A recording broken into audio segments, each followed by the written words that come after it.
We're talking the much anticipated Boys season 5, the final season of the 7-year run of the Boys. And we got a lot going on in the first two episodes. First episode being 15 inches of sheer dynamite. Second episode being teenage kicks. We got Homelander trying to take over the world as usual, but the boys are here to stop them. We have Butcher working on the soup virus. We have Huey, Frenchie, and MM all locked up. And then we also have the death of a day one character. So much to talk with the boys. But before we do that, make sure you hit that like button, hit that sub button. We were chasing 1,500. So help us get there. Hit that share if you like it. Get down in the comments and let me know what you're expecting and what you're looking forward to this season. Without further ado, let's jump into it. You are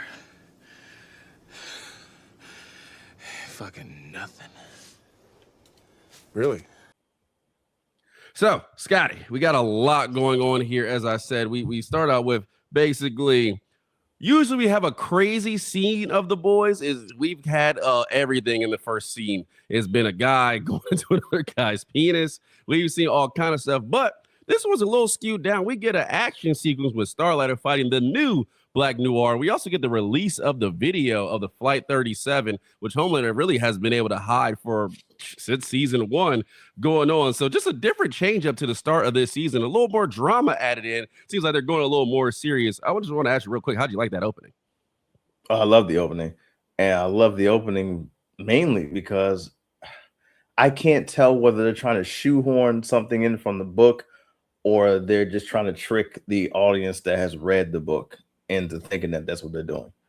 Because the Black Noir scene where he's because last season it was the actor guy, right? The guy is acting as Black. He's not talking. His mannerisms seem a little stiffer. He seems like he's showing his emotion through his hands and his body. It could be the clone of Homelander from the books. Ooh, that's probably not. We got a little early conspiracy going on. It's probably not the clone of Homelander from the books, but they're doing a good job of making Black Noir a jerk. And he wasn't a jerk when he's just the actor guy. He's method acting. Yeah. I think they replaced the actor guy and they put someone else's Black Noir. Obviously, my number one choice will have to be the clone of Homelander from the comic books. It might not be him, though. It could just be the actor guy method acting, but no, he's just doing a good job of convincing me. Yeah, well, either he's got his method acting down, or he's a little different. He didn't fly either, which we know the replacement one can do. But a really good fight. I mean, we haven't seen. I don't remember the last time really we've seen an opening fight in the boys season. I don't know if we've had that really. That's usually other superhero staple that we get. So you can tell the tone's a little more serious now as the Homelander almost kills the entire audience when that video plays because he's mad. But luckily he has Sage on his side, who is back by his side versus Godolkin. And she's saying, hey, we can use this and get it going. So we got that going on also too. We have Frenchie, MM, and Huey. If you do forget, because I almost kind of forgot about it, they all got locked up at the end of season 4. It's been so long since then, it just slipped my mind. So they are in these freedom camps they have. Now, we have a lot going on, and they're playing a lot with real-world issues. The boys has done that all the way through, but we got freedom camps. We got AI. We got conspiracy theories, deep fakes. Homelander's really controlling things going on, but we have them in there. Not much to it, but basically the big thing with them is they're tired of Starlight, tired of the Starlighters, tired of all that, basically where they make it a crime. And they say, look, we got to get rid of these people. So basically the plan right now, we got one season left, is, hey, those 3 got to go. We're going to execute them in 3 days and see what Starlight does. Yeah, and I mean, it's a simple plan because the heroes are going to come rescue them. Yeah. The camp could use a little bit better security. I mean, it looks like on the surface, it looks like it's okay. You got like 3 snipers on different raggedy wooden towers. And I guess I did that on purpose to portray where some of the, I don't want to call them camps, but some of the centers are right now that have been opening up, how raggedy they look. And then you have one soup up there, which I can't remember her name, the soup that can just basically make it explode. Yeah, I forget it either, but you know what I'm talking about. Old raggedy homeless girl. But it's a raggedy camp, and everybody got to wear a sweatshirt and American flag sweatpants. It just looks crazy in there. Yeah, very much agree. Now, the thing going on is while we have that cam and they do good a job of making it. And the thing is, I guess it's not a bad thing. It looks great because they're supposed to have multiple camps going on. So it's not just that one. So it can't just be just one big. It's not like that with that prison in Gen V where it's like, man, ain't nobody getting in there. They got more than one, so they can't spare the kind of resources. But they do have soups blended in there. But you do feel like I will make your point. If you got Huey, MM, and Frenchie in there that you know are part of the boys that have been terrorizing for 4 seasons, if you're gonna give some money to one, that would be the one to make sure you got locked down. But we'll get back to that. So while that's going on, and it's a call out to Starlight, also we know Butcher, terrible person, but can't quite let Frenchie die because that's his key to the virus. That's his right man. So we can't let him die. So he has to get active as well. We start with a little bit of a different thing from Butcher. While we know he was dying of cancer, he had he had the new superpowers in him. It doesn't feel like much that's affecting him really anymore. Maybe he's hiding it really well, but it doesn't seem like it. And he also gets questioned about it, and he's also like, yeah, we got past that. So maybe something going on there, something to look out for, something to look forward to if they explain it. But he goes to visit his dad, of course, talk about it, which is good. A pretty gruesome scene where he's like, my dad abused me as a kid and my brother. It causes his mental health to go crazy. So I'm gonna go get some payback on my own dad. Yeah, it sounds about right. There's a lot of people in the real world that had horrible childhoods. I've known people that to this day, and they're our age, 35, are still going to therapy for things they went through as children. Yeah. So I could see some people in the real world say, you know what, I'm making you feel better. Go back and beating my dad's ass. And he can't defend himself, even if you weren't it didn't have soup powers. So we got that going on. Now, one of the biggest surprises, something I want to ask you about, obviously, he's got to recruit all the boys back together. So he takes a trip to go see Kimiko, and we get and not quite there, but we get a little exposure that Kimiko can now talk when she gets back and meets with Starlight, who they also wrangle up. Let's talk about that real quick. How do you feel about Kimiko talking? Because give me one second here. For me, I kind of like the sign language better, or if she was going to be able to talk, I feel like you could have really played into a joke of when something crazy happens, then she talks and exposes it and something like that. I feel like they should have just had her run in her mouth as soon as we saw her. They should have kind of saved that for a big moment. But overall, her voice was annoying me, and I'm kind of getting used to it now, 2 episodes in. But how do you feel about it? I'm with you on that one. I mean, in the book, she could always talk. She just didn't talk a lot. And here I was used to the sign language. It's just getting used to, like you said, the voice, not necessarily her voice annoying, but she was talking so much. It was always a kind of like a Butcher way of talking, like profanity laced joke every 5 minutes. I was like, damn, can I get to the plot? You gonna shut up? You in high school now? But I guess she hasn't talked in so long. I knew she's gonna be talking a lot this season because of how the last episode ended, where she was screaming no in the last season. I said, oh, they're gonna make her talk this whole season. And here we go. First 2 episodes, she does the most talking. Yeah. And I think you hit the nail on the head there. It was kind of the fact that she was kind of talking like a high school girl. It was like that high-pitched voice and just keeps going and going. And it was like, okay, but when we get more characters in there, it tones down a little bit. But obviously, she gets them back together. We move over to the other side, and we actually get a nice surprise. So Ashley, who comes back, who we knew took Compound V, one of the pure Compound Vs at the end of season 4, or right around the end of season 4. She now comes back full of hair. She's the vice president, which one of the crazier twists that I've seen. And we also know she is a soup. They kind of play with, she's a mind reader. I'll talk about it later in episode 2 of what her powers truly is, but she's a bit of a mind reader. She's also working directly with the president, also was married or dating another soup at the time. So they do bring Ashley back. I thought that was a cool little twist there, but you kind of get the plan that even though while she's doing that, while she's the face of it, it's just Homelander and really Sage in control here. Yeah, I mean, Ashley is my favorite character in the show since day one. So every time Ashley's on the screen, I'm glued to it. I'm like, where's Ashley? I need more Ashley. I need her to use her superpowers more. Ashley is the GOAT.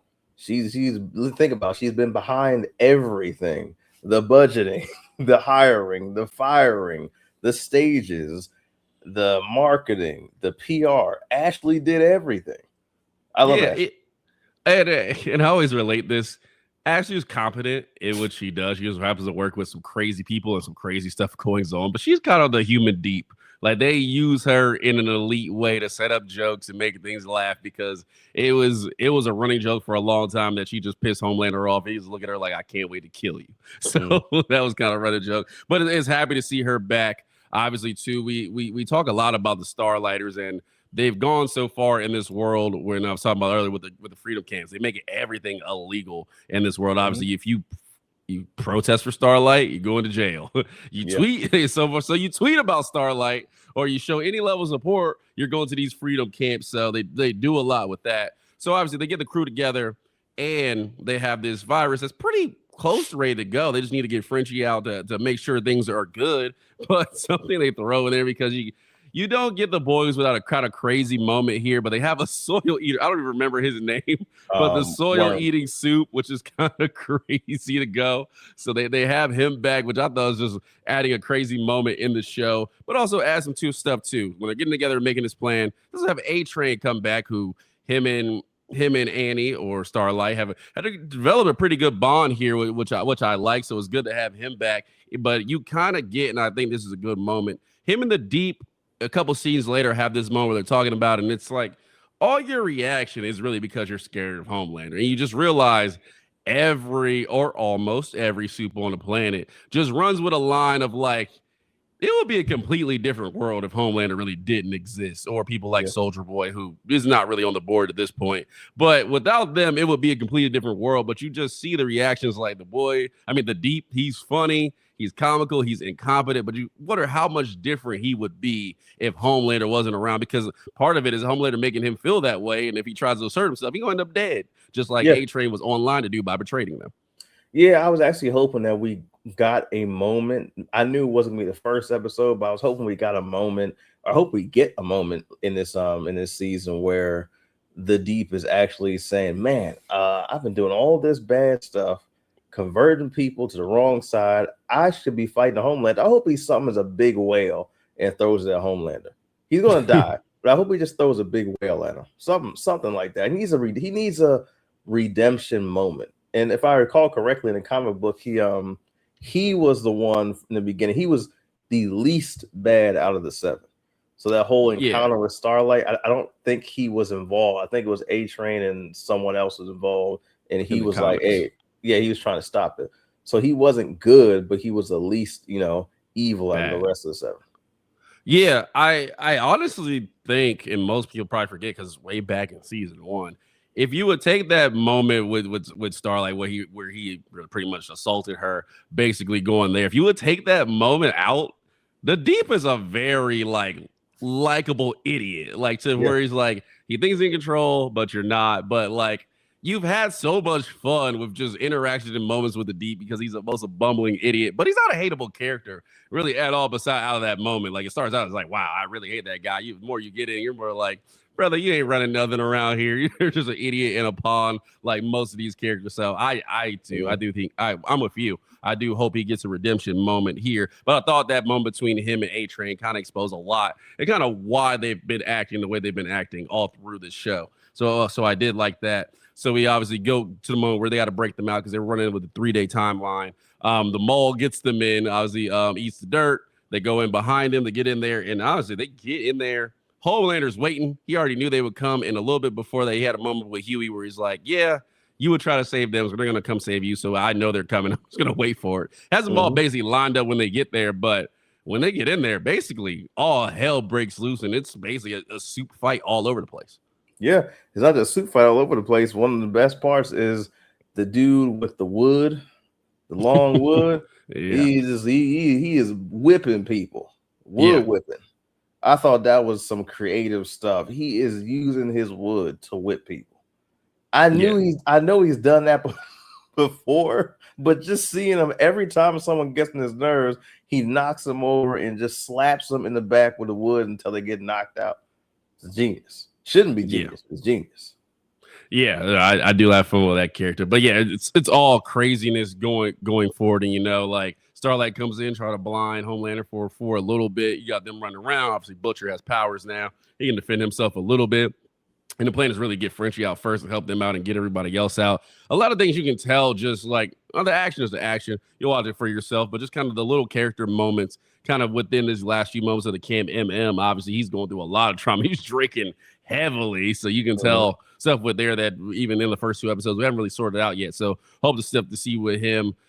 Frenchie and Kimiko obviously have full-blown relationship now, so you kind of see that with them. They immediately run into each other in there, and then you see Annie and Huey. There's kind of something in between them that we get moments where it seems like it's not bothering, but there's also moments here. And obviously she has a lot of stuff going on because she feels like the reason people are in camp is because they followed her and were loyal to her, and that went to hell because she's just not as strong as Homelander. So we definitely had that happen.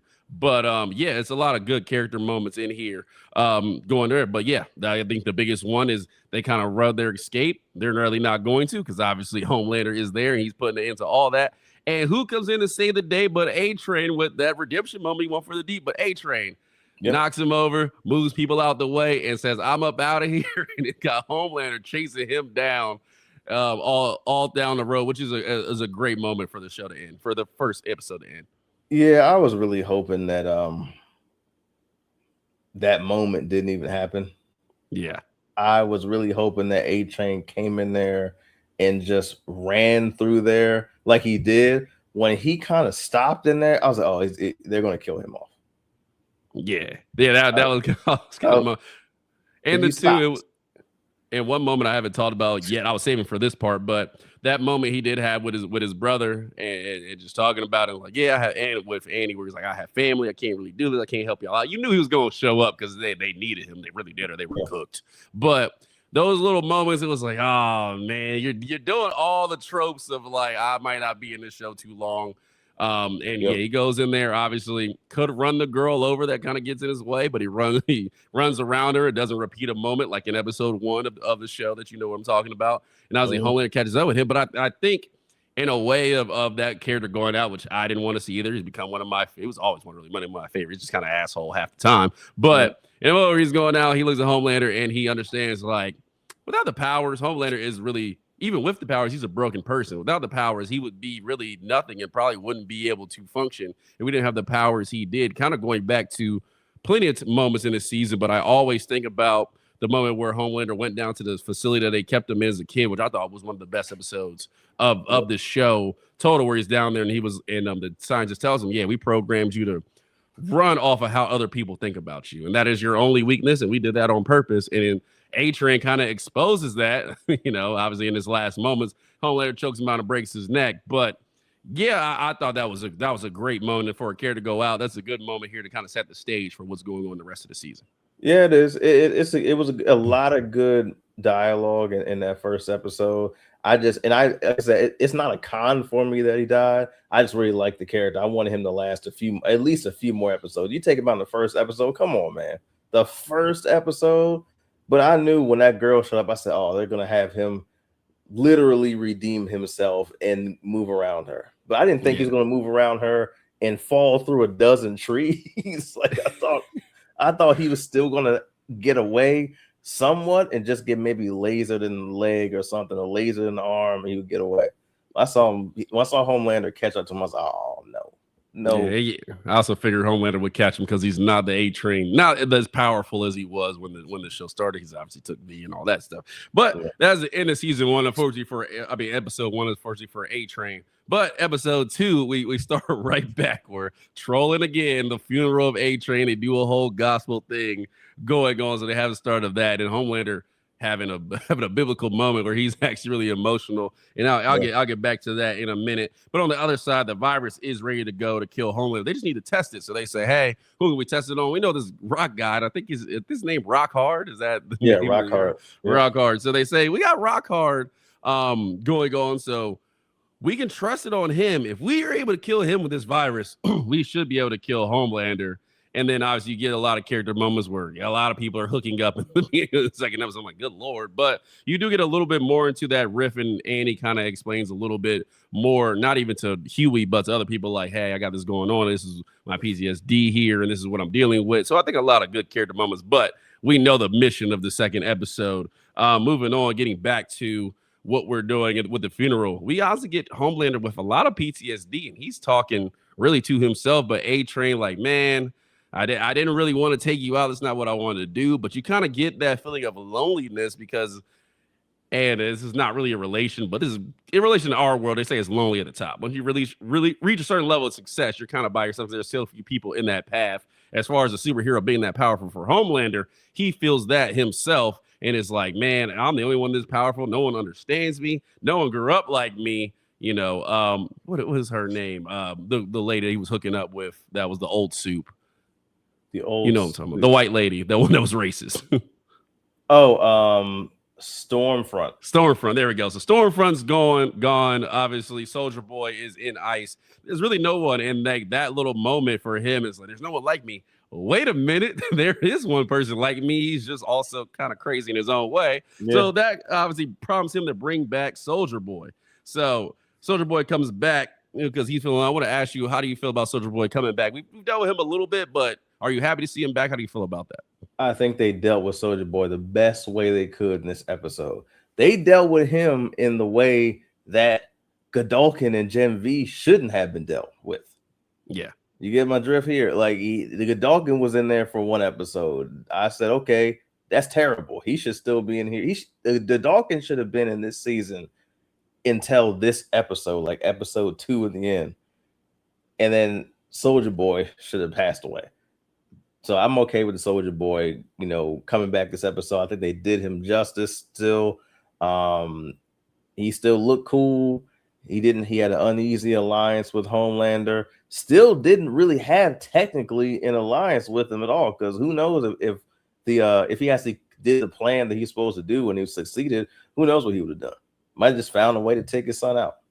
Yeah, we'll get to that a little later, but I'm with you. I think Godolkin being back here would have gave them a better reason to, like, we can take out Soldier Boy in episode 2 or 3 and bring Godolkin in 4 and 5 and have kind of different. Or I would have loved to see all 3 of them, because they're with Marie, the most powerful soups all have some level of interaction, and Godolkin has one mindset of how things are supposed to go. Soldier Boy is so stuck in the past that his mind can't get out of that. So you got Homelander, who's trying to control the world a completely different way, just ruling by power over everyone and wanting to be liked. So yeah, that's why we harp that moment so bad, because it would have set up for a really good moment in this show. But yeah. Soldier Boy is back. Something I wanted to touch on. Early in this season, I think they were on fire with, one, the social references, but also the updates and technology as we've gone through with AI and obviously with TikTok, just the TikTok shorts going through here. I think they are nailing it with just showing certain things and have you get that feel of, wow, this is a lot closer to our world than maybe it's looked before, with just these little ads and certain things like that when you adopt a superhero. So I really like that. I wanted to give that a shout out also to the girl from Never Have I Ever is in here. She has a moment in here. One of my favorite shows. So if you've never seen Never Have I Ever, go catch it. But I do like that actress, and I did enjoy her in this episode. But going to her hero, she is the brown one. She's the Crow Lady. The Crow Lady. Yeah. Yeah. I like her. I like her a lot. I think she was the breakout star of this episode, actually. Yeah, I think she's really good. But coming to find out that they go to Rock Hard, figure out once they get everybody to leave that he's stuck. They have a whole different plan, because nothing ever goes according to plan when they get in here. So as they figure that out, Huey and Butcher have to go back and get the virus. So they are doing that. So while they're all figuring that out, we also have things with Homelander back there where he's talking to Sage, and Sage is like, you're not as stable right now as you're putting off. So I do like that she understands things are happening with him. But I think some good moments back over there where he's like, yeah, I got to break Soldier Boy out. I need that help. And so you still get the influence of Sage, who was in Gen V for a little bit. It was good to see her in there. But again, I do really like that character, and I'm happy to see her back in here and back really in control. The Boys does an excellent job of making every character good. I don't think they've had a single character that has been a bad character, except for, not to harp on anything, Godolkin was the only thing I think they fumbled. Everyone else so far in both series, I think they've all been great characters. I don't have any cons on how any character has acted or been portrayed. Most people are completely different from how they were in the comic book, at least with the dialogue and what they're doing for the most part, except for like maybe their general pathway. But I think it's better. This league is better than the book. I will never pick up that book again. It was horrible comic books, terrible. And I think they just did this is a one time they did the right thing by saying, you know what, we're going to just take the characters from the book give them the general plot they had, but change out everything else in the middle for the most part. I think that was the right move with this show, because I can't guess what's going to happen most of the time, and it's never been bad. Every episode is at least a 9. I'm with you. The creative liberty to take it and make it a better thing, and they're kind of on fire with even now toning it in. They've had a lot more silliness, and it feels like this one, you either get that direct joke or you kind of get a more deep, serious moment as we're moving the plot. So it's not so much. You'll get that TikTok commercial, and something I got to talk about is that deep commercial we get in here where it's like such a serious moment, such like our time is like, oh man, we got to move. We got this plan. You got this deep commercial. He's tanning his balls and ass here, which is just, and it was so out of nowhere. That's not what we expected. So I just had to shout out that, because it's just like, man, they are so on cue with giving you all the emotions you felt throughout this show, all in a few episodes in here. So we have that. Obviously, Soldier Boy comes back now, and Homelander talks to him and says, hey, I need you. Can you track them down? Convinces him, like, hey, you can come join me. We'll do this, and then we'll figure out the rest of it. But I need you to track them down. Now, a little strategic planning by Homelander, because obviously he knows this virus. The rumor of this virus is out there, and obviously, but he also doesn't want Soldier Boy to die. You can't see it in there. Like, he's like, I'm happy having somebody back who's just, I can look in the eye as somewhat of an equal. So a good moment in there. So that kind of goes. Soldier Boy, they're on the way back with the virus, and they said don't drop, put it in the glass vase. Which I'm like, y'all don't have a case or anything for this, which they don't. And obviously Butcher's driving back, and Soldier Boy throws a shield at him right through the window, which is surprising everybody. Soldier Boy's back, so Butcher gets out to go fight him while the others run, try to get the virus there. And obviously the other supes here at I forget their names, but they're forgettable. Line and I forgot the kid that can fly. Yeah. Those two come over there, and obviously to stir up and create more trouble for our guys. A little bit of fight, but it's basically just a race to get to the house and block them out. So they end up getting back. They set a good trap for them, which I do like. You also get some good moments with MM where he looks at the girl from Never Have I Ever and kind of sees her as like kind of like somebody resembling his daughter. Is like, okay, like she's a supe, but that doesn't mean I got to take. I'm not Butcher. Doesn't mean I have to take her out just because she's a supe. That was a good moment. That was the best moment of the show when he came in the room and them crows was going crazy. When he wrapped him up in the sheet, I said, oh, it's over. And when he just realized, oh, she's just kind of the only one in this house that doesn't want to be here, wants to actually go home to her family. And apparently she had 10 crows before this, and she doesn't have the cat one ate actually they're kind of making her like the Raven of the Teenage Kicks. But I liked that. Boom, you owe us a little bit of a favor. Do I think it's going to happen like she's going to do him a favor? Probably not, but she'll at least post some stuff online. But I like the moment with MM saying, you know what? We're going to leave you out of this. We're going to let everybody else get caught up in this virus thing except for you. You get out of here. I like that moment. Yeah. I thought that was really cool.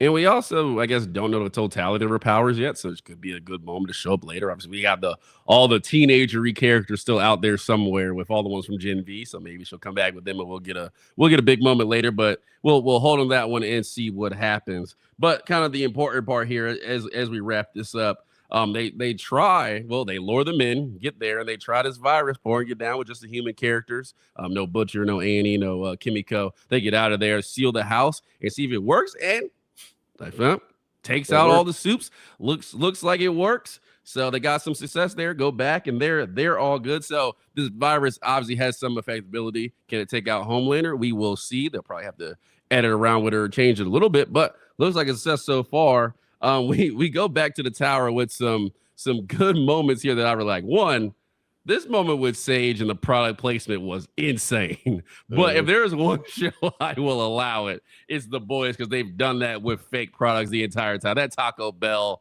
where she named everything on the menu with a big Taco Bell bag in a cup, was some absurd product placement. I will let it go because The Boys. But we dive a little more into Ashley, and they're talking where Ashley is like, hey, like, Sage, we know you're smart. You're the smartest person on the planet. What are you really up to? And obviously Sage doesn't divulge her plan, but it does make you feel like Sage has a little more at stake here than just being on Homelander's good side and running kind of the control of the people who control the planet, basically, as it's going. So we will see what happens with there, but we do find out Ashley's power isn't just mind reading. She has another psychic Ashley in the back of her head in the form of a tumor, and that's what she talked about. And she doesn't have hair. I thought that was a nice little reveal and something I really didn't expect. Because I'm like, who is talking the whole time? Because you know what's funny? They said she could read minds, and I'm like, can she read her own mind? Like that's all I hear that's talking, and we just hearing her thoughts. Like, what's going on with that? I thought that was a nice little reveal. Yeah, I liked it, and I also like that Ashley's trying to find a way to do the right thing and trying to figure out what Sage's plan is, maybe so she can try to stop it a little bit. Remember, she has done some good things like in the last season.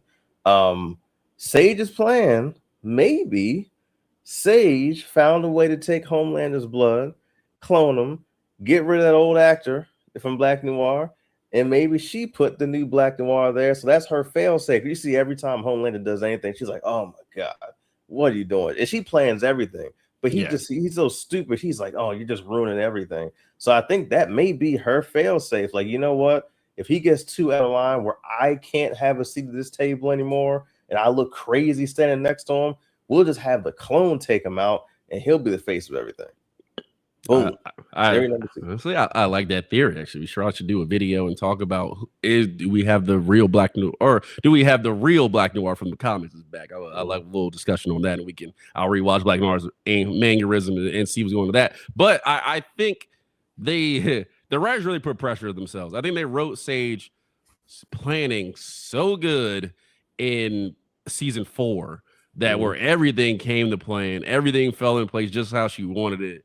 That you're looking at season 5, like you gotta kind of do that. Even if she loses, you kind of got to do that again and give us a good plan. I think that's a good way to kind of have that where it's an easy out by wrapping that up and saying, yeah, the whole time I didn't think it was going to work. So I did something to kill Homelander in case I needed to. So I would like that. Let me know in the comments if you like that as well, because I think that's a really good idea right there. And obviously we got that going on. But at the end, the very end of the episode, we find out the virus maybe isn't just ready yet, as Soldier Boy pops back up in the bag and has some life left. Now, we don't know how it affected him and how much power he's going to have after this, but didn't totally kill him.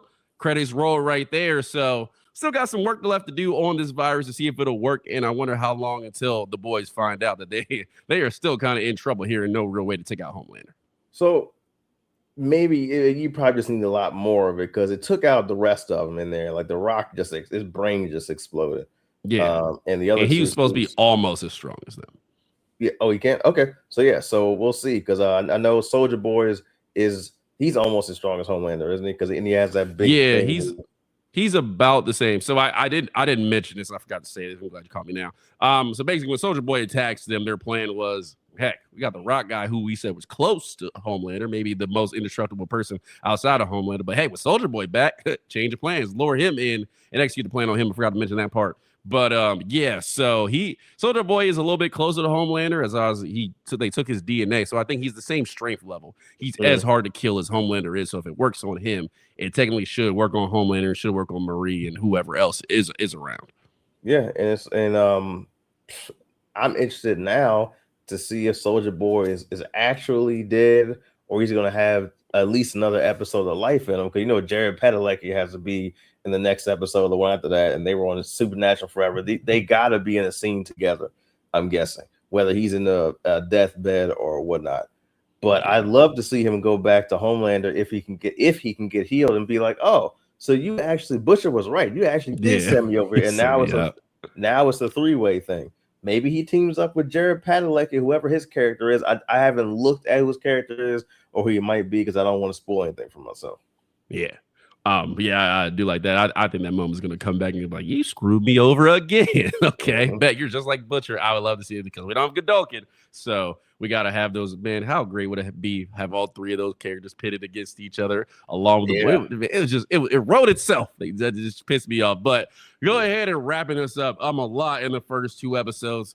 I think these were home run. Obviously, it really hurt when A-Train went out. It's good to see Soldier Boy back. I think the planning is good. And I think this writing here of what they've developed throughout 4 seasons, which has been fantastic. I think they are really on their A game with this season, just with the laughs, the quick joke, getting back into the drama, getting back into the action, those crazy violence moments. I think it's all blended in with not taking them too far, taking any of those too far, we're exploiting basically your own show and saying, oh, because I felt in moments with the show, and just to wrap it up with like moments where they were trying to top themselves with like the guy running in a guy's penis and exploding. Like our openings are so crazy after seeing the girl get ran, Huey's girlfriend get ran through, that we got to keep topping ourselves. Here they're like, we're confident in what we're doing. We don't got to exploit what we're doing and just go crazy for crazy's sake. We know now how to ground it, write it, and get good moments for the audience. So it's a home run for me right now, first 2 episodes.